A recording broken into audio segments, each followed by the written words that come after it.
안녕하십니까. 전국의대 학부모연합 대표 이명입니다.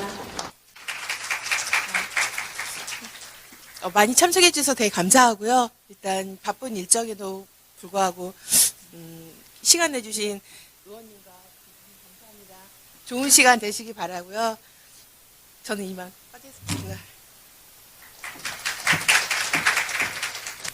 네, 안녕하세요. 왜 대답이 없어요?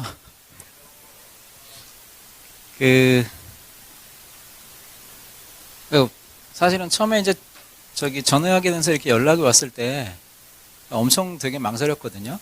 왜냐하면 저도 이제 대학 다닌 지가 지금 이제 7개월, 8개월쯤 됐고, 이미 교수물이 슬슬 빠지고, 종병에 계시는 봉지기물이 슬슬 들기 시작하는 데다가, 그리고 사실은 저 말고 대학 안에서 계속 여러분들하고 같이 싸우시는 교수님들이 계시잖아요.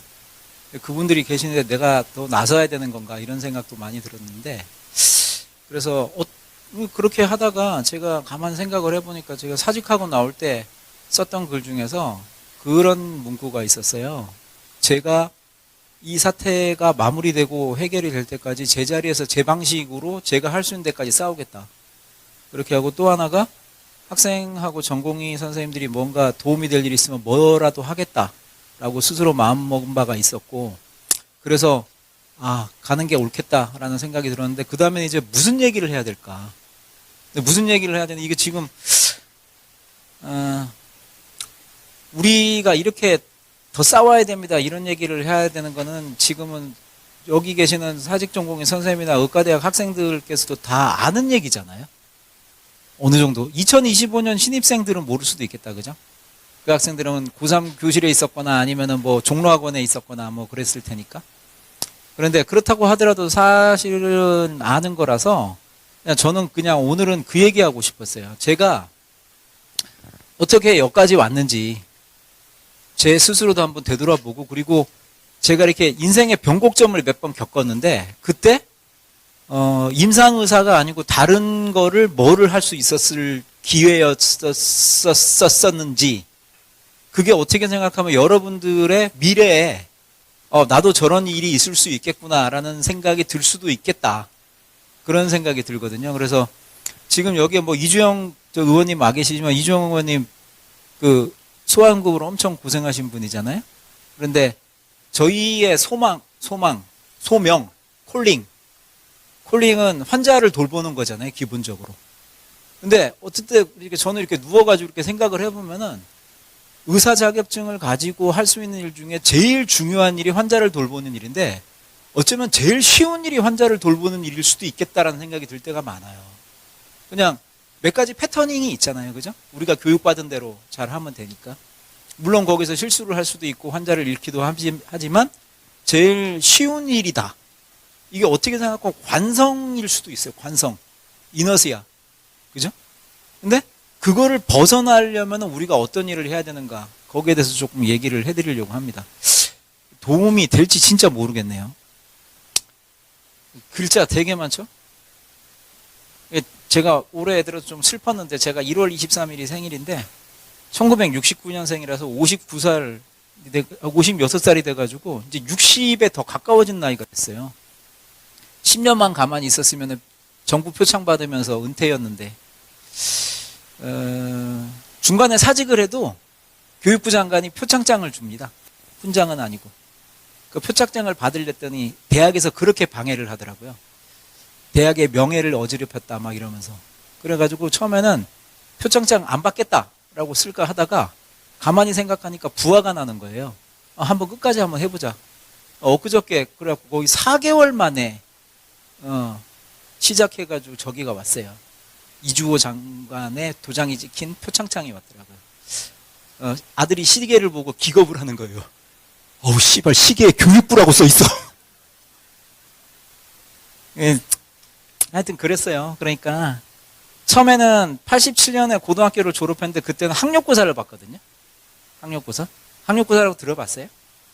근데 그때는 이제 우리 아버지가 고등학교 선생님이셨어요. 생물 선생님이신데 나름 청주에서는 굉장히 날리는 입시교사였습니다. 저희 아버지가 맨날 얘기하시는 게 있는데, 돌아가셨으니까 자기가 열심히 건드려가지고 스카이를 못 간 애가 2명이 있다. 이거를 막 대놓고 얘기를 하시는 거예요. 그 중에 한 명이 누구겠어요? 저죠. 또 한 명은 제 동생이에요. 그래갖고 저는 하여튼 간에 성적이 잘 생각보다 안 나왔어요. 안 나왔는데 고등학교 다니면서 너의 꿈이 뭐냐 그러면 맨날 그때 적었을 때는 뭐 어쨌든 간에 과학자라고 적었거든요. 아버지가 과학자를 되게 좋아했던 것 같아요. 저도 과학자가 좋았어요. 뭔가 미생물, 뭐 유전 이런 거에 마음이 끌렸던 것 같아요. 근데 이제 미생물과를 입학을 했어요. 장학금을 크게 주시더라고요. 6,000원 내고 입학했습니다. 그때는 그랬어요. 국립대니까. 이제 들어갔는데 이제 강의를 듣는데 진짜 미생물을 가르치더라고요. 진짜 미생물. 우리가 생각하는 뭐 장내세균 그런 게 아니고 흙 속에 있는 뭐 이런 걸 가르쳐요. 그때 정신이 번쩍 났어요. 이거 내가 생각하던 자퇴를 했죠. 교수님들한테 무지하게 혼났죠. 6,000원 내고 네가 들어왔는데 너 때문에 누가 떨어졌다 이런 얘기를 들었죠. 잘못했습니다 그랬죠. 뭐 어떻게 해요. 근데 내 인생이 다 바뀌어. 그래가지고 뭐 1년을 재수를 했어요. 촌놈이 저기 서울 와서 성공했죠. 저기 종로학원 다닌 사람 손 좀 들어보세요. 예, 반갑습니다. 1년 하다가 이제 충북대 자연대 의예과를 입학을 했어요. 이게 막 좀 스토리가 많아요. 서울 쪽에 있는 사립대학을 가고 싶었는데 오시더니 그러더라고요. 돈 없어. 그래서 충남대학을 가자라고 막 그때는 충남대학은 이미 다 이제 딱 서 있었으니까. 충남대학 원서를 썼는데 그 원서 마감날 새벽 4시쯤에 어머니가 들어오셔가지고 야, 네 아버지가 자존심이 상해서 말을 못하는데 대전도 못 보낼 것 같아. 이렇게 얘기하시더라고요. 그래가지고 그러면은 뭐 충북이지 뭐 이렇게 된 거죠. 근데 그 충북대는 가지고 있었냐면은 제가 사회로 입학을 했는데요. 병원이 없었어요. 아니, 그런 얘기 들어보셨어요? 선인가 후시설. 그때 제가 입학할 때 충북대학이 만들어질 때 소규모 의과대학을 굉장히 많이 만들었어요. 그때 뭐를 했냐면은 지역마다 의과대학을 설립한다. 지역 이기주의로 한 거예요. 쉽게 말하면. 충북에도 하나, 충남에도 하나 뭐 이런 식으로. 그래가지고 제가 입학을 했는데 졸업할 때까지 보니까 저희 선배들, 1기, 2기 선배들은 대학에 병원이 없어가지고 아침에 8시에 의과대학 앞에 모여서 충북대 학교 버스를 타고 대전에 가가지고 충남대학하고 을지대병원에서 실습을 하고 밤에 돌아오는 거예요. 그걸 2년을 했어요.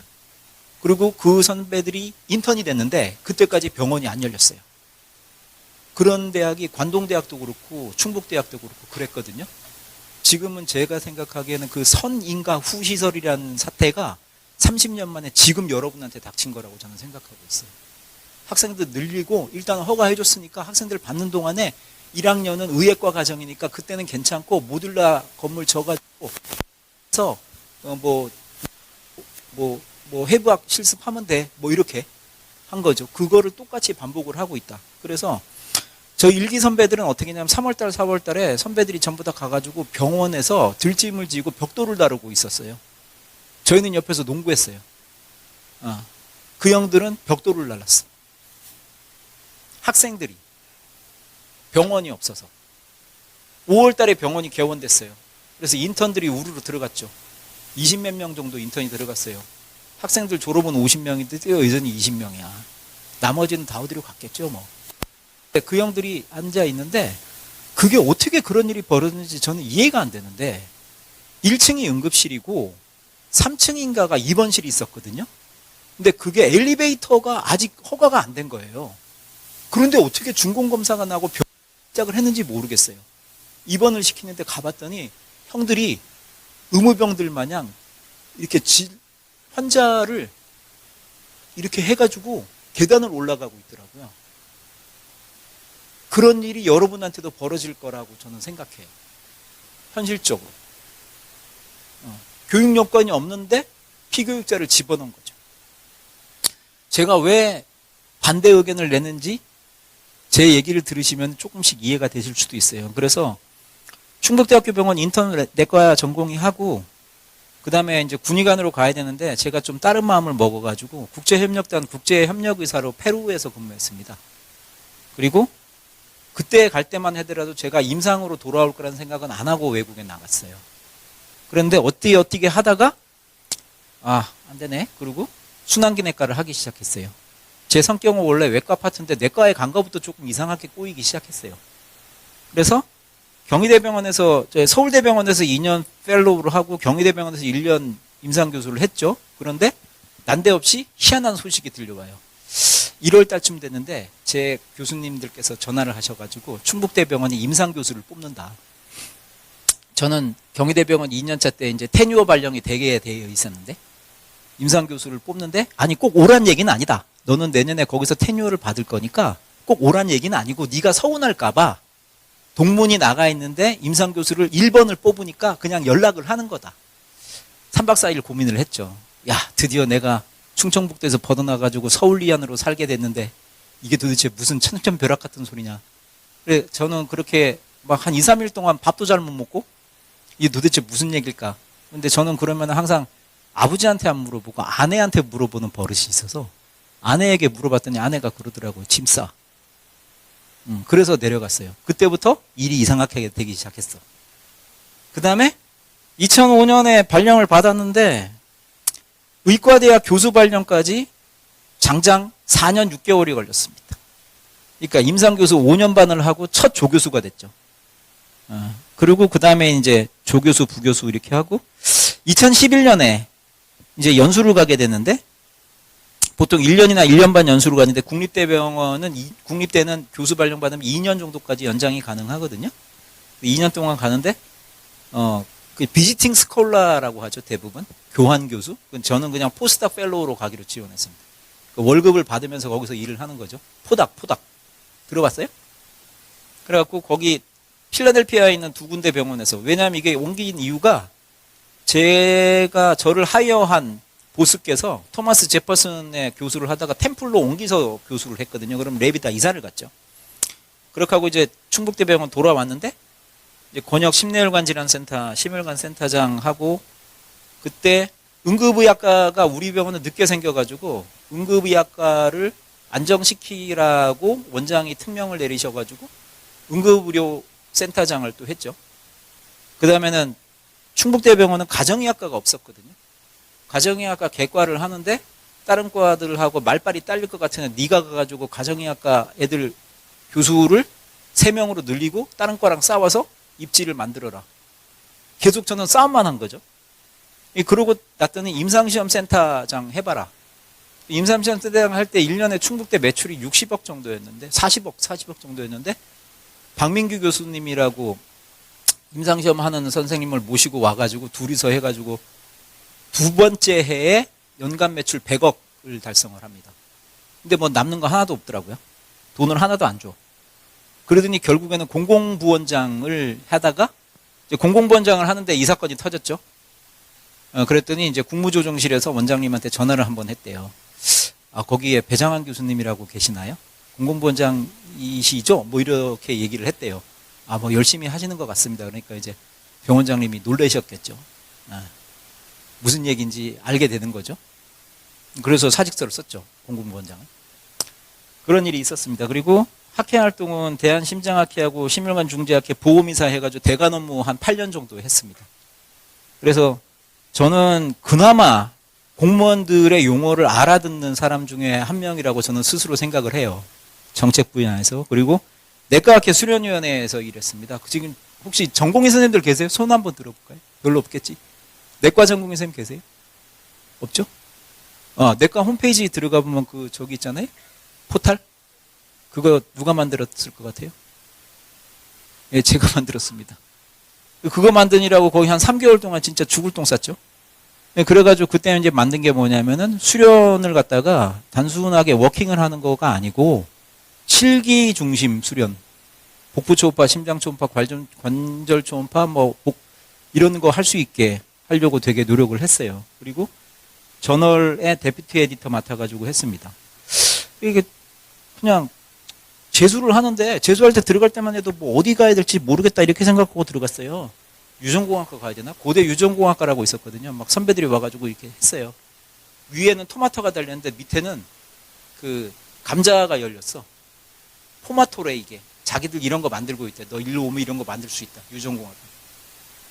연세대학교 생화학과가 또 열심히 일을 하고 있어서 그런 데 가야 되나 이렇게 했는데 아무 생각 없이 그냥 공부를 하고 있는데 이제 옆에 친구들이랑 친해졌죠. 나는 촌놈이고 주변 사람들은 다 서울 사람들이고. 이게 옆에 키가 큰 친구 하나가 이렇게 앉아가지고 얘기를 하는데 한 6월, 7월 달 돼갖고 말을 탔는데 나한테 물어보더라고. 장한이 너는 뭐 하려고 여기 왔냐고. 시험 보려고 왔지. 그랬더니 아니 무슨 과 가려고 그래. 그래갖고 친해져가지고 그래서 난 잘 모르겠는데 유전공학과 이런 데 가려고. 너 그러면 재수하기 전에 뭐 했어? 미생물과 들어. 근데 왜 관뒀어?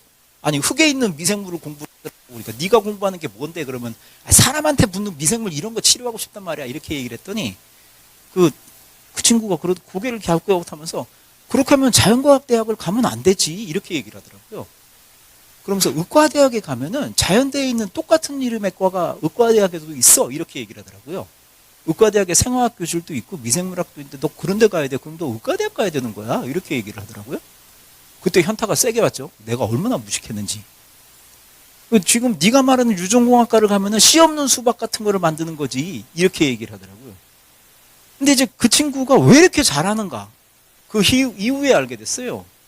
그 친구도 의과대학을 하려고 노력을 하고 있더라고요. 혹시 여기 서울대병원 출신 있어요? 없어요?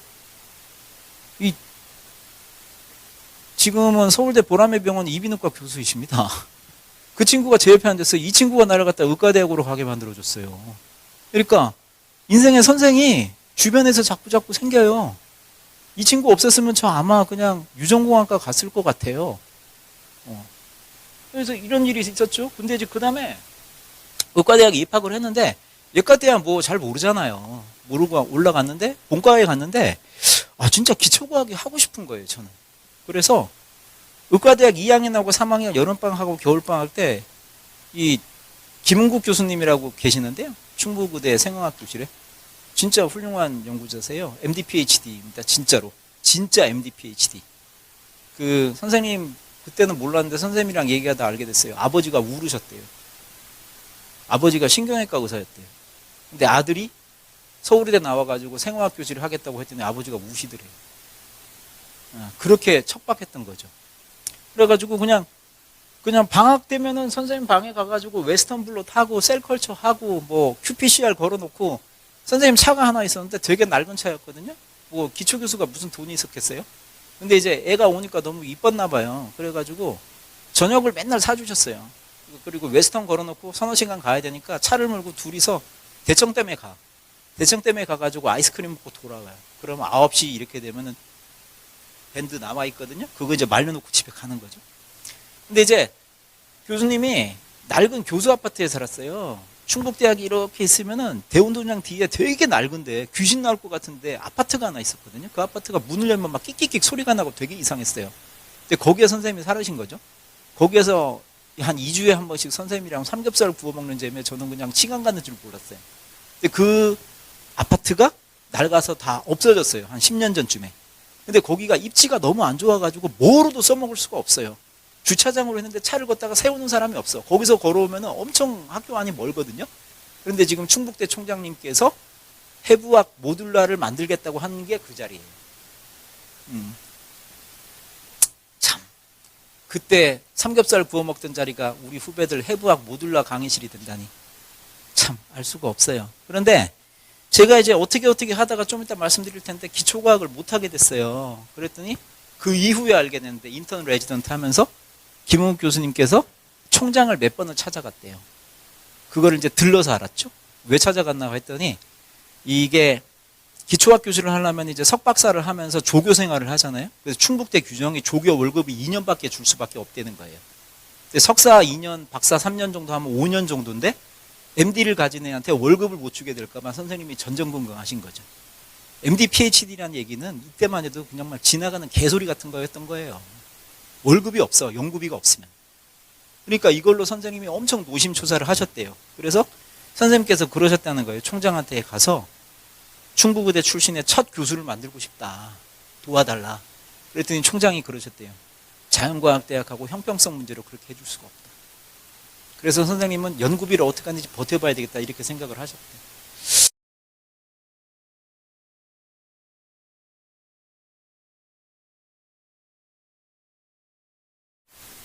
누나가 한 명 있었는데 땡땡 의대를 졸업을 했어요. 이 피가 좀 이상한가 봐. 기초과학에 관심이 많아요. 의과대학을 졸업을 하고 기초과학을 한다고 기초의학 교실에 들어갔어요. 그런데 1년 반 동안 이상하게 교수님이 발령을 안 내줘가지고 조교도 못하고 그냥 일만 했던 거죠. 휴가를 갔다 오라고 했어요. 휴가를 갔다 왔더니 자기 책상이 없어졌어. 다른 대학에서 누가 와가지고 조교 자리가 됐대요. 그래갖고 우리 아버지가 그 말을 듣고 완전히 분노를 했죠. 그래서 제가 아버지 저 생화학 교실 가가지고 교수 생활 할래요 그랬더니 우리 아버지가 딱 진짜 지금도 기억이 나는데 그 본과 3학년 때인가 4학년 때 네가 입고 있고 먹고 있는 건 네게 아무것도 없으니까 벗고 나가라. 다 벗고 나가라. 생각을 해보니까 문 앞에 홀딱 벗고 서 있어야 되는 거야. 나이가 30살 정도 더 돼 있었으면 그냥 했을 텐데. 그래가지고 안 되겠다 고민을 하다가 관뒀어요.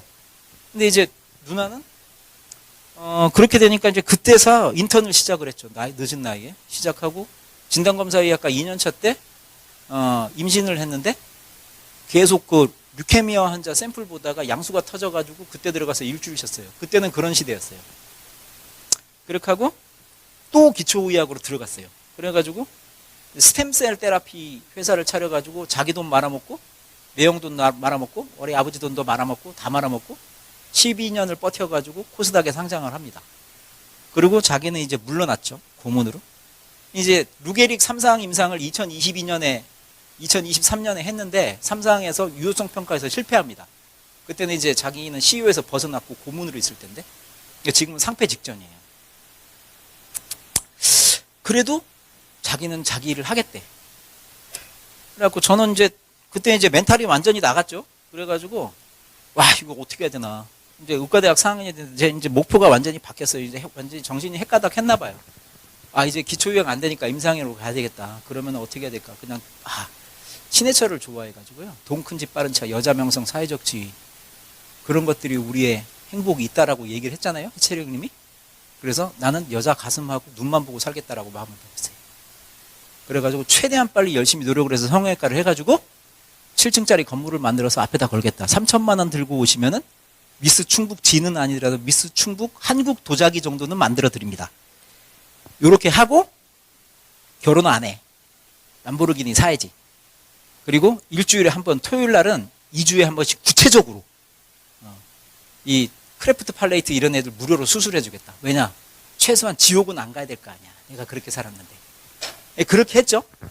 성적이 나쁘지가 않고 진짜 그렇게 얘기하니까 애들이 처음에는 장난으로 알다가 친구들이 진짜 걔가 장환이가 PS 하려고 그러는구나 이렇게 된 거죠. 그래서 2월 달이 되면 인턴 시작하기 전에 뽑기 하잖아요. 뽑기 스케줄. 왜냐하면 12달밖에 없는데 임상과는 20개가 넘고 내과, 외과, 산부인과, 소아과는 2달씩 돌기 때문에 도는 과가 생기고 안 도는 과가 생길 수밖에 없기 때문에 뽑기를 해야 됩니다. 뽑기를 했는데 문제는 제 스케줄이 아주 독특했어요. 기본적으로 내과가 2달, 응급의학과가 2달이니까 다 싫어하는 거죠. 거기다가 PS가 없더라고요. 그러면 교수님들한테 나를 갖다가 보여줄 수 있는 방법이 없잖아요. 그때부터 마음이 쪼이기 시작했어요. 그래갖고 10월 달쯤이 됐는데 10월 달 되면 이제 병원에서 공고를 내잖아요. PS 몇 명 뽑는다 이렇게. 매년 한 명씩 뽑으셨거든요. 근데 그때는 여러분들은 잘 모르겠지만 킴스, 논킴스 이런 게 있었어요. 그 들어봤어요? 킴스라고 하는 게 1960년대에 그냥 하는 얘기야. 국방부 장관도 성이 김씨였고요. 보건복지부 장관도 김이었대요. 그 두 분이 만들어가지고 의무사관 제도를 만들면서 리포트를 하나 냈대. 그래서 킴스 리포트를 해. 그래가지고 킴스티오 그러면 뭐냐면 군대 안 간 사람들. 논킴스티오 그러면 군대 갔다 온 사람들이나 군대 안 가도 되는 사람들이나 여자들 따로.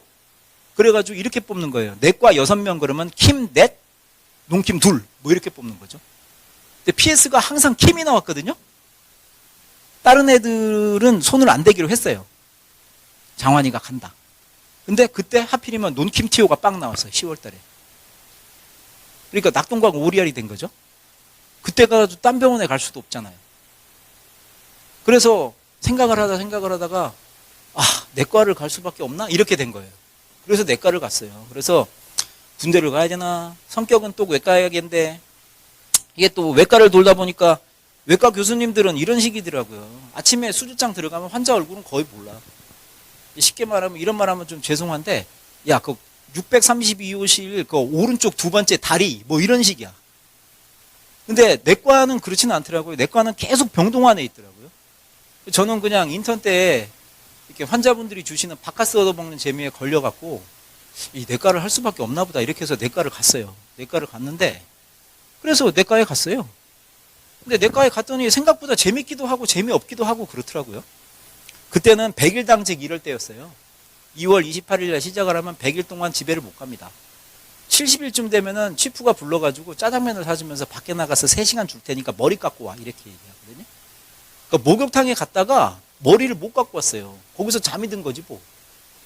그렇게 했는데 3학년 하반기, 3년차 하반기까지 응당 아당 오프였어요. 응급실 당직 하루, 다음날 ICU 당직 하루, 그 다음에 오프. 아 이게 뭐 이랬다니까. 원래 그랬어요. 뭐 이렇게 놀래지 마. 다 살 수 있어 그래도. 근데 이상하게 제가 좀 무식해서 그런가 메디컬 게스팅보다는 프로시저가 좋더라고요. 서브클라비안 펑처 이런 거. 이렇게 다른 레지던트들한테도 막 부탁이 들어오는 거예요. 야, 내 환자 좀 해줘. 뭐 이런 거. 그러면서 아 이게 1년차 하반기쯤 됐는데 생각을 좀 해봤는데 임상의사로 계속 사는 건 재미가 없을 것 같다. 그래가지고 병원에 무슨 포스터가 하나 붙었어요. 보건복지부 UNWHO 해가지고 시니어 메디컬 오피서 모집이라는 포스터가 붙었더라고요. UN하고 WHO에서 일하는 사람들을 갖다가 구하는 포스터래요. 근데 그거를 갖다 좀 찾아봤더니 일단은 몇 가지 조건이 있는데 영어를 잘하면 도움이 된대요. 그리고 제2외국어를 잘하면 도움이 된대. 스페인어나 프랑스어 뭐 이런 거. 그리고 자기 나라에서 공무원으로 일하는 게 도움이 된대. 보건복지부 공무원. 그리고 제3세계 근무 경험이 있으면 더 도움이 된대요. 예를 들어서 남미, 아프리카, 중앙아시아 이런 데. 그래가지고 생각을 해낸 게 아하 그러면 내가 그냥 이렇게 하면 되겠다. 레지던트 끝나고 예방의학이나 의료관리학 교실로 들어가고 그때 외국에 코이카 통해가지고 국제협력의사로 남미 같은 데 가가지고 거기서 2년 반 일하고 스페인어 익히고 들어오면 되겠다. 이런 생각이 들어서 그때는 코이카 사무실이 해화동에 있었거든요. 해화동에 1년에 3번씩 가가지고 코이카 담당하시는 국제협력의사 팀에다가 계속 얘기를 했더니 직원들이 저렇게 말하는 선생님이 꼭 안 온다라고 그러더라고요. 근데 국제협력의사 지원은 어떻게 했냐면 전문의 1차 시험을 보고 나면 그날부터 원서를 받아요. 그래가지고 시험 보러 올라가기 전에 원서 마련해서 간 거죠. 1차 시험 끝나고 갔더니 직원들이 그러더라고요. 진짜 왔네. 근데 그때는 IMF가 터져가지고 TO가 줄어들었어요. 10몇 명씩 보낸다는 걸 7명인가 6명 파송을 했거든요. 근데 대부분은 다 아시아 쪽이었는데 한 나라만 외국이 있더라고요. 페루. 근데 그때는 영어 시험을, 영어 인터뷰. 영어로 열심히 준비를 했죠. 근데 어떻게 운이 좋아가지고 1등을 해가지고 페루 썼는데 페루로 가게 됐습니다. 그래서 생각이 예방의학이나 의료관리학은 서울대학하고 충북대학은 의료관리학이 분리돼 있죠. 우리가 그 좋아하는 김윤 교수님 있는 과예요. 그게 이제 보건복지부 5급 특채로 한번 가보자 이렇게 생각을 했죠. 그래가지고 결국에는 내과 전공의 때는 1년차 때 석사를 시작을 했는데 그때 이제 폴리몰피즘이라는 개념이 굉장히 많이 들어왔어요. 유전자 다양성. 그게 이제 2년차 레지던트 때인데 천식 환자가 폴리몰피즘 때문에 컨트롤이 안 될 수도 있다는 생각이 들어서 내과 교수님한테 말씀을 드렸더니 자기 환자분들의 샘플을 주셔가지고 열심히 공부를 해서 석사학위를 받았죠. 그렇게 하고 이제 4년차 때는 박사를 시작을 하고 그러니까 여전히 기토학에 자꾸 미련이 생기는 거죠. 이제 레지던트 끝나고 이제 여기로 갔습니다. 갈 때는 리마에 딱 갔는데 5월 달에 갔더니 그러더라고요. 2달 정도 리마에서 현지 교육을 받는다. 언어 교육을 받으라. 근데 8월 15일이 외국 공간에는 제일 중요한 축일입니다. 세레브레이션. 우리 광복절이잖아요. 그러니까 미국이든 어디든 간에 광복절이 제일 중요한 행사예요. 근데 우리가 이 병원을 50만 불에 지어주기로 했거든요. 그때 50만 불 엄청 큰 돈이죠. 그때 돈으로 따지면. 8월 15일이 하필이면 그 도시의 또 창립 기념일이에요. 공교롭게도. 그래서 8월 15일 날 병원을 넘겨주기로 한 거예요. 정부들끼리. 갔더니 거기에서 영사님이 그러시더라고요. 건물 2층짜리 다 젖었다. 걱정하지 마라. 2달 정도 있다가 해라. 그런데 이제 8월이 다가오니까 이제 그쪽이 쫄렸는지 직원을 하나 보내봤죠. 그랬더니 뭐야. 2층은커녕 1층도 안 젖고 하늘이 뚫려 있는 거야. 천장이. 그러니까 그때 저를 불러가지고 그러더라고요. 3주밖에 안 있었는데 그냥 현지로 가라. 지금 스페인어 못하는데요. 손짓발질로 해라. 가서 8월 15일까지 어떻게 하는지 병원을 전화라. 그래가지고 갔어요. 갔죠 뭐. 이게 리만은 해발 0m인데 안데스를 넘어서 3,800m 넘어가지고 여기 1,800m 가면 여기 있거든요. 9시간 버스를 타고 가면 됩니다. 갔는데 갔더니 진짜 아무것도 없더라고요. 그래가지고 집에를 거의 못 갔어요. 집사람은 그냥 방에 혼자 있고 저 혼자 돌아다니고 먹을 것도 없고 한국인도 한 명도 없고 한국인 3명 있었구나. 미리 와 있었던 코이카 간호사, 제 아내, 저 3명. 말을 못하면 굶어 죽어요. 스페인어가 무지하게 빨리 늘더라고요. 진짜 한 3주 정도 되니까 웬만한 거 다 해. 일단 굶어 죽지 않아. 그리고 8월 15일 날 결국은 진짜 대사님, 영사님 그쪽에 있는 주 국회의원들 모시고 이나구레이션을 해가지고 한 병원을 시작하게 됐는데 병원은 1층으로 축소됐습니다. 돈이 다 없어졌어. 엑스레이 현상기를 보냈더라고요, 한국에서. 엑스레이 현상기가 자동 현상기를 보냈어요. 자동 현상기를 보내려면 최소한 하루에 50장 이상의 엑스레이를 찍어야지 현상기의 현상학이 망가지지 않습니다. 하루에 5명도 못 찍는데 그런 걸 보냈더라고. 돈이 좔좔 새. 심장 초음파라고 보냈는데 도플러가 안 돼. 뭐 이런 거였어. 그래가지고 그때 알게 됐죠. 야, 원조 사업이라고 하는 게 이렇게 허점이 많구나. 처음부터 의사가 뛰어들어가가지고 제대로 피팅을 했어야 되는데 그게 안 됐구나. 이런 생각이 들었어요. 그래서 거기 갔더니 뭐 댕기열 이런 거 많고요. 레슈마니아시스 이런 거 되게 많고 여기서 차 몰고 2시간만 가면은 셀바 그러니까 밀림 지역인데 거기서는 총소리 계속 나고 마약 때문에 제 친구 삼촌이 경찰이었는데 기관총 맞고 죽었죠. 거기에 들어갔다가 뭐 이런 상황이었어요. 그래서 어쨌든 간에 가보면은 이런 일이 있어요. 거기는 공공의료예요. 정부가 좋아하는 공공의료. 모든 배드의 70%를 공공이 줍니다. 15%는 완전히 민간의료고 나머지 15% 정도가 우리나라 따지면 처음에 우리나라 의료보험 처음 시작 공교 직장보험처럼 되어 있어요. 그러니까 우리나라의 70년대를 볼 수 있는 거죠. 근데 문제는 공공의료는 너무너무 싸요. 환자가 가면은 거의 돈을 안 받아요. 그런데 어떻게 되냐면은 내시경이 고장났다. 아무도 안 고쳐요. 왜냐? 고장나면 편하잖아. 그러면은 어떻게 됐느냐? 의사하고 간호사 월급이 점점점 떨어지는 구조로 돼요. 공공의료에서는. 그러니까 정부가 어떻게 해줬냐면은 8시간을 근무를 하면은 나머지 16시간 네 마음대로 개업할 수 있다. 2군데서 일할 수 있는 권리를 만들어줄 수밖에 없죠. 그래서 어떻게 되냐? 환자들이 와가지고 내시경을 못하면 자꾸 찾아와서 환자가 힘들어하면은 명함을 쓱 줘요. 그 명함에 자기 집 주소가 써 있어. 거기에 들어가서 내시경을 하는 거죠. 그러니까 1달러로 진료를 보던 거를 거기 가면 바로 25달러를 받습니다. 눈에 보이지 않는 진료비가 생기는 거죠. 공공의료가 그런 거죠. 그리고 공공의료도 장점도 있어요. 공공의료는 서스테인합니다. 서스테이너빌리티가 굉장히 좋아. 기민하진 않죠. 그런데 남미 쪽에 가면 유럽 스타일이라서 어떻게 되냐면은 아기들 태어났을 때 아기들 발달 체크 이런 거 있잖아요. 그리고 고혈압, 당뇨병, 만성병이라든가 결핵 같은 거 관리를 간호사들이 합니다. 의사가 한 명 있고 간호사들이 프로그램을 맡아서 하는 거죠. 그런데 공공의료에서 제일 하지 말아야 될 건 뭐냐면 중증 환자 진료예요. 중증 환자 진료는 왜냐하면은 새로운 지식이 굉장히 빨리 들어오고 디바이스가 많이 들어오기 때문에 그거를 따라가야 되는 거거든요. 그런데 공공의료는 그거를 따라갈 여력이 안 됩니다. 그러니까 우리나라가 공공의료로 모든 걸 해결하겠다 하는 것은 남미로 돌아가겠다는 얘기랑 똑같아요. 그래서 처음에 4명으로 시작했는데 끝에 이 정도 만들어 놓고 나왔어요. 병원이 많이 커졌죠. 진짜 죽을 힘을 다해서 일했습니다. 요즘에도 가끔 가다가 구글 어스로 찾아봅니다. 이 병원이 어떻게 돼가고 있나. 병원이 빨리빨리 못 커지고 그쪽 주변에 인구가 늘어가지고 의료 리소스를 제공을 할 수가 없다는 얘기가 2년 동안 계속 뉴스에 나오더라고요.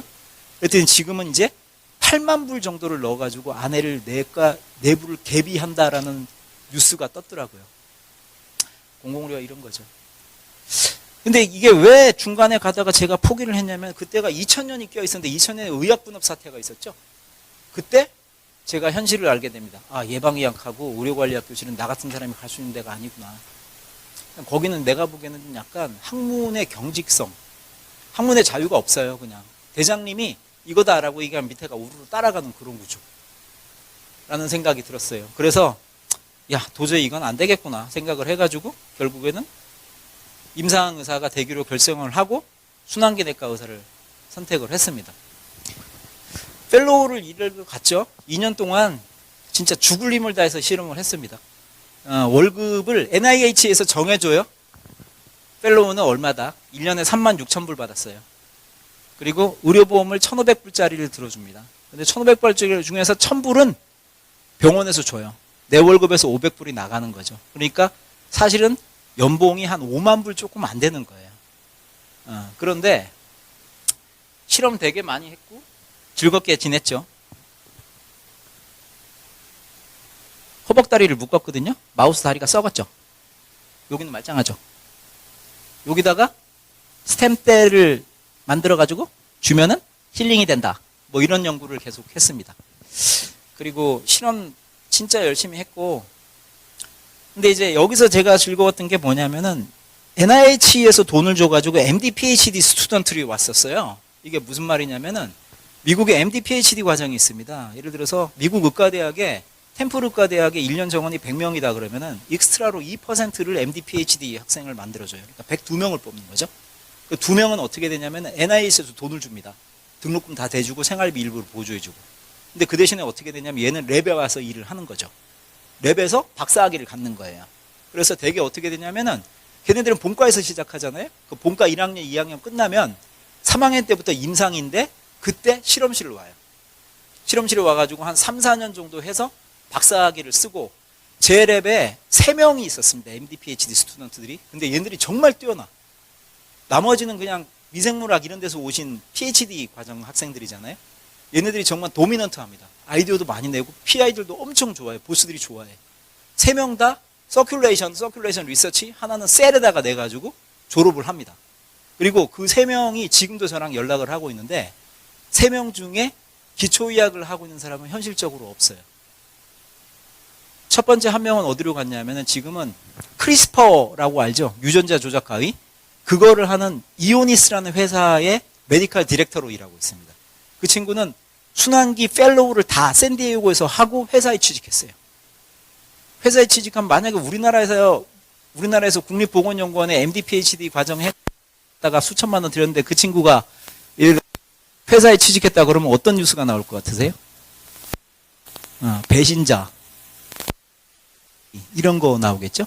그리고 나머지 2명은 그 친구들이 바이오그래피를 쓴 걸 봤는데 MD, PhD 과정에서 논문을 썼는데 그때 내가 깨달았다. 내가 랩가이가 아니라는 거를.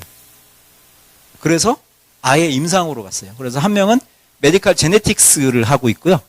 애기들이 이제 유전병 이런 거 보는 거죠. 또 하나는 버밍엄 가가지고 지금은 카디올로지 스텝을 하고 있습니다.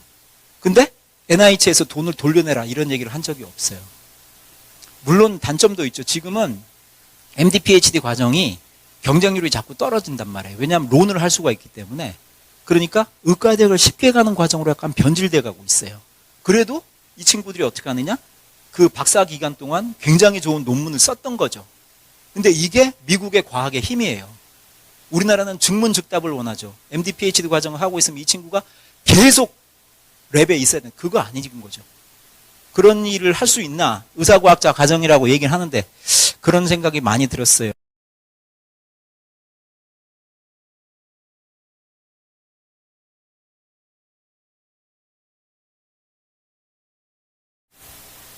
의과대학 교수를 하면서 제일 제가 힘들었던 거는 권역 심내혈관 질환 센터를 따내고 유지하는 거였습니다. 처음에 2005년에 충북대병원에 갔는데 제 위에 한경국 교수님하고 응급시술하는 사람은 딱 2명이 있었어요. 그래서 184일을 당직을 했습니다. 당직은 아니고 온콜이었어요. 15분 내에 병원에 도착하는 때라 있어야 되니까 대전도 못 갔습니다. 사람이 성격이 이상해져요. 그러면은 애들한테 소리 지르고 막. 나는 이렇게 하는데 니들은 뭐 하는 거야? 걔네들도 당직 계속하고 있는 애들인데. 정말 힘들더라고요. 6년을 그렇게 하는데 사람이 미쳐버리는 것 같았어요. 근데 그때 어떻게 생각했냐면은 제가 레지던트를 하면서 충북에 있는 환자들이 심장질환을 가지고 그렇게 서울로 가는 걸 많이 봤어요. 그런데 서울에 아무도 없는데 그런 사람들이 계속 서울 가서 고민하는 게 너무 싫었고 고생하는 게 싫어서 충북대병원에 올 때 제 1년 위에 있는 황경국 교수님이랑 약속을 했어요. 노네스트 엘리베이션 MI 환자도 60분 이내에 새벽 2시라도 뚫는다. 예. 직원들 데리고 정말 죽을 힘을 다해서 했습니다. 그래가지고 저희가 곤욕심내혈관 질환센터를 2기 사업에서 따내가지고 정부로부터 60억의 지원금을 받아요. 그때 우리 센터가 확 컸어요. 왜냐하면 그걸 따내고 몇 년 있다가 제 밑으로 교수가 2명이 연달아 들어왔거든요. 그러면서 당직이 엄청나게 줄어들었어요. 1년에 90일만 당직하면 돼요. 그렇게 된 거죠. 근데 저는 그렇게 생각했어요. 그런데 충북에서 해결되지 않은 언맨 니즈가 있는데 그게 심혈관계 수술이에요. 흉부외과 수술은 충북대병원에서 거의 못해요. 국민들도 알아요. 저기 들어가면 죽는다. 그러니까 말릴 수가 없어요. 그러면 이걸 갖다가 제가 고민을 하고 병원장님이 고민을 해야 되는 건가요? 아니면 정부에서 채워줘야 되는 건가요? 정부에서 당연히 채워줘야죠. 부족한 부분을 채워줘야 됩니다. 국민의 기본권이에요. 건강권은. 교육받을 권리, 그리고 안전하게 살아갈 권리처럼 환자가 아파서 죽는 일이 없다는 거죠. 근데 그거를 각 병원의 병원장이 걱정하게 하고 의사가 걱정하게 하면 안 되죠. 지역에 필요한 게 있으면 채워줘야죠. 그래서 곤욕심내혈관 질환센터에서 일을 하면서 그래도 시스템을 갖고 있다고 하는 스웨덴을 갔습니다. 여기 왼쪽에 계신, 오른쪽에 계신 라스 왈렌틴이라고 하는 분인데요. 이분이 스위드 하트 레지스트리를 개발한 분이에요. 스웨덴의 모든 심근경색증 환자는 등록을 합니다. 등록을 하고 팔로우업이 다 됩니다. 국가 레지스트리로. 어떻게 되느냐? 환자가 딱 AMI 환자가 와요? 그러면 그 사람은 주민등록번호가 있죠? 그러면 그걸 갖다가 입력을 합니다. 그러면은 통계청, 근무지 데이터 이런 게 다 연계돼요. 우리나라는 어떻게 돼 있죠? 개인정보 보호에서 그게 못하게 돼 있죠. 근데 스웨덴은 어떻게 됩니까? 스웨덴 디렉터리라고 있습니다. 서점에 가고 책 한 걸 사면요. 쉽게 말하면 이주영 의원 남편이 누구신지, 차가 뭔지 이런 것까지 다 공개되어 있습니다. 걔는 극단적인 애들이죠. 약간. 그래서 여기 가가지고 이 선생님한테 물어봤어요. 그런 국가 레지스트리를 어떻게 만들으셨어요? 그랬더니 왈렌틴 선생님이 얘기를 하기, 제가 웁살라에 처음에 교수로 왔는데요. 제가 CCU 담당이었는데 제 CCU에서 지나간 AMI 환자가 정말 죽는 사는지 너무 궁금했어요. 그러시더라고요. 그래서 어떻게 하셨는데요? 그랬더니 매킨토시 컴퓨터 한 대 하고 연구관원사 한 명을 데리고 그거를 다 등록을 했대요. 등록을 하면서 옆에 있는 병원을 자꾸 끌어들인 거죠. 그러다가 스웨덴이 심근경색증 발생률하고 사망률이 굉장히 높은 나라예요. 그러니까 정부가 야 이거 큰일 났다 이렇게 된 거죠. 그러면서 스웨덴 심장학회에 물어본 거죠. 이거 어떻게 해야 돼요? 그랬더니 스웨덴 심장학회에서 웁살라 대학에 있는 라스 왈렌틴이라는 교수가 있는데 그 사람이 데이터를 갖고 있다라고 얘기를 해준 거죠. 그거 데이터를 갖고 국가 데이터랑 비교를 해봤더니 너무 잘 맞는 거예요. 근데 국가 데이터는 죽고 살고 하는 문제밖에 없잖아요.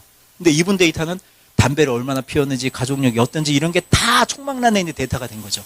그래서 이거를 국가가 데이터를 쓸 수 있게 돈을 들이붓기 시작합니다. 1년에 600만 불씩. 지금은 카타락 수술도 등록합니다. 스웨덴. 토탈리 등록하게 되어 있어요. 등록을 해가지고 팔로우업을 하면서 목표를 정하는 거죠. 카타락 수술 같은 경우는 안구 내염, 엔도옵살마이티스 발생률을 낮추겠다는 목적으로. 우리나라도 이걸 하려고 했죠. 등록 사업. 그런데 책정된 예산이 2,500만 원이었습니다. 이렇게 하면 안 되죠. 그래가지고 그때 얘기를 했어요. 제가 정말 정부에다 계속 얘기했습니다. 암센터는 암 등록 사업을 하죠. 응급 환자도 네디스라고 하여튼 간에 데이터에 등록하죠. 그런데 심내혈관계 질환은 넘버 2, 넘버 3 킬러인데도 불구하고 등록 사업이 없어요. 그래서 정 안 되면 우리가 바텀업으로 하자. 우리끼리 먼저 모아보자. 그래가지고 대한심장학회에다가 이런 거를 썼습니다. 스위드하트 레지스트리를 봐라. 우리가 먼저 바텀업을 해가지고 정부에다가 제안을 하자.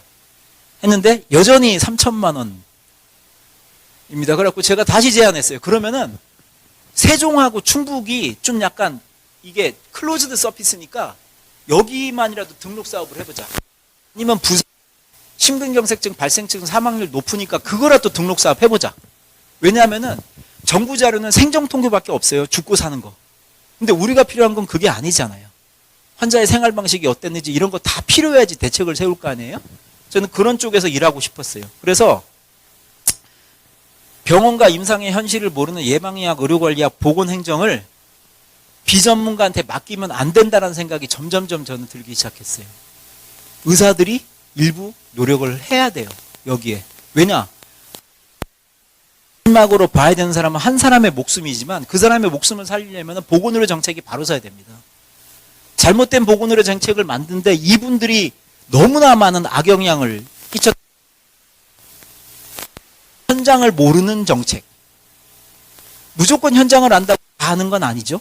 그렇지만 현장을 바탕으로 알아서 더 열심히 공부하는 사람이 훨씬 더 현장감 있는 정책을 만들겠다라고 저는 생각을 하고 있습니다.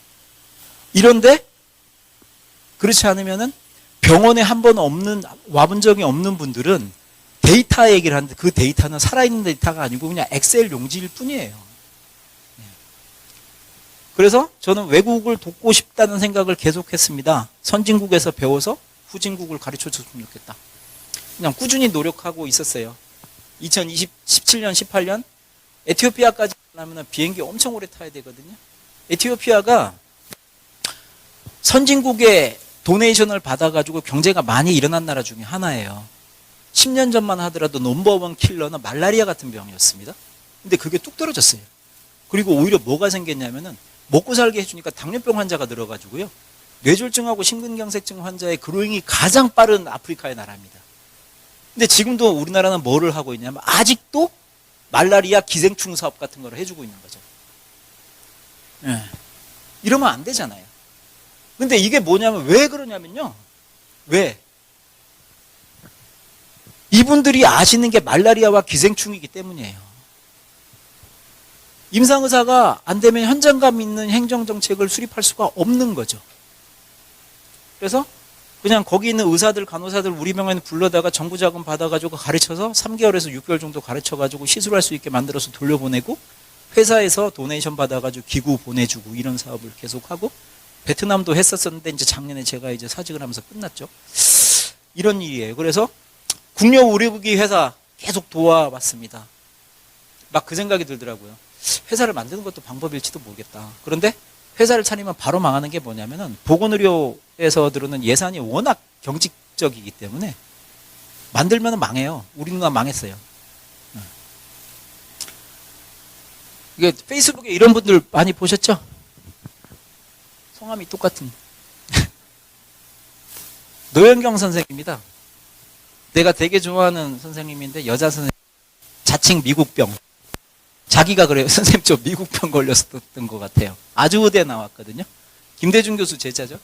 근데 이 친구가 학생 때부터 그렇게 미국 싶었대요. 근데 이제 아주대에서 있대요. 의과대학. 거길 갔다가 이제 미국병에 완전히 걸려버린 거죠. 그래가지고 미국에서 엄청 열심히 해가지고 거기서 미국 민상의사를 하고 있습니다. 제 후배 제자입니다. 김영호 선생입니다. 이 친구는 되게 특이해요. 아버지 맨날 그래요. 그 친구는 할아버지가 잘 살아가지고 제가요 뭐 이런 식이죠. 구김살이 없어. 네, 유니버시티 오브 미시건 고블루라고 하는 애나버에 있는 학교에서 공부를 하고 한국에 와가지고 충북의대를 들어왔습니다. 근데 그 친구는 아주 뜻이 분명했어요. 선생님 저는 백신 사업부에서 일하고 싶어요. 백신 사업부. 왜? 아니 그게 백신 사업부에서 일하면은 사립회사에서 일하지만 WHO하고 이런 데서 공공적인 일을 수행할 수 있을 것 같거든요. 라고 얘기를 했습니다. 그래갖고 지금은 어디 있냐면 GSK에 있거든요. GSK에서 진짜 백신 만들고 있어요. 플루 백신, 맨날 3가, 4가 이런 거 예측하잖아요. 엔티젠 예측해가지고 만들죠. 그 일을 하고 있습니다. 이 친구는 지금은 충북의대 졸업하고 어디였더라? 존스홉킨스에서 MPH 과정을 하고 바로 GSK로 왔어요. 그래가지고 미국에서 살면서 자기가 WHO랑 같이 일을 하고 있는 거죠. 여러분들이 저는 선생님들께서 이런 쪽을 조금 더 바라봐 주셨으면 합니다. 정말. 너무 길게 얘기를 했는데 저는 이 얘기 하고 싶어요, 선생님. 자신의 전문 영역을 꼭 확보하세요. 지금은 여러분이 어떤 일로 해서 안 되면 뭐 피부 미용하지 할 수 있어요. 그렇지만 피부 미용도 전문가가 되세요. 전문가. 여러분을 대체할 수 있는 쉽게 대체 인력으로 만들지 마세요. 여러분이 일반인으로 남아서 그렇게 하는 것은 정부가 바라고 있는 것입니다. 우리나라 맨날 그러잖아요. 전문의가 너무 많아. 그냥 일반인으로 바꿔. 여러분이 그렇게 생각하시는 것이 바로 정부가 바라고 있는 겁니다. 여러분은 전문 영역을 확보를 하고 내가 쉽게 대체되지 않는 사람이라는 걸 증명하시는 게 필요하다고 저는 생각해요. 그게 여러분의 환자들에게 더 도움을 줄 수 있는 확실한 길이 됩니다. 그리고 한국 의료를 생각해 주세요. 미국 가서 살아도 괜찮아요. 뭐를 해도 좋아요. 그렇지만 한국 의료를 걱정할 사람은 한국 의사들밖에 없다는 생각을 해주세요. 어느 누구도 걱정하지 않아요. 우리가 이 싸움을 하고 있는 건 뭐냐면 우리가 먹고 살려고 하는 게 아니라 10년, 20년 후에 무너져가는 한국 의료를 마지막으로 붙잡고 있는 거라고 생각을 해주세요. 제발. 그리고 우리가 선다는 것이 그 안에 후배가 있다는 걸 잊지 마세요.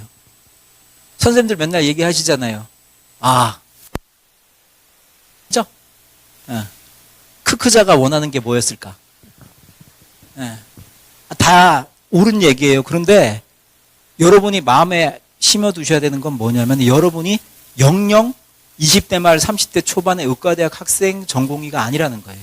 1년만 하면 선생님들이 어떻게 됐냐면 이거의 오브젝트가 될 수 있어요. 선생님들이 마음에 품어야 되는 건 뭐냐면은 우리한테 선배들이 못 준 거를 욕을 해도 돼요. 욕하라고 있는 거예요. 세종대왕이 욕 만든 게 다 이유가 있어요. 그런데 문제는 뭐냐면 마음 한구석에 붉은 마음을 가져야죠.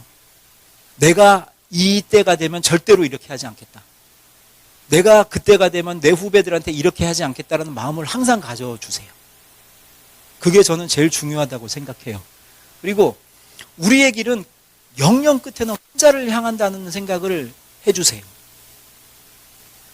그거를 누구한테 알아달라고 하는 게 아니고 국민의 여론을 뒤집어 보자. 저는 국민 여론 같은 거 믿지 않아요. 그건 돌아오지 않습니다. 그렇지만 여러분 마음에 우리가 하는 모든 일이 결국은 환자와 국민을 향하게 된다는 생각을 조금이라도 해주셨으면 좋겠어요. 잘못된 정책이 있으면 보세요. 잘못된 정책이 있으면 고치려고 노력을 해주세요. 난 몰라 뭐. 나는 그냥 됐어. 이 정도면 됐지 뭐. 저를 포함한 기성의사가 이렇게 생각을 해서 여러분들이 이 싸움을 시작하게 된 거예요. 여러분들은 절대로 그러시지 마세요. 나이가 한 살 한 살 먹을 때마다 여러분들은 리소스가 늘고 생활의 안정성이 높아지고 여러분이 쓸 수 있는 무기가 늘어납니다. 그러면 그 무기를 써주세요. 그래야지 한국 의료가 돌아오죠. 여러분의 길은 다양해요. 임상의사가 제일 중요하겠죠. 일반적인 일이고요.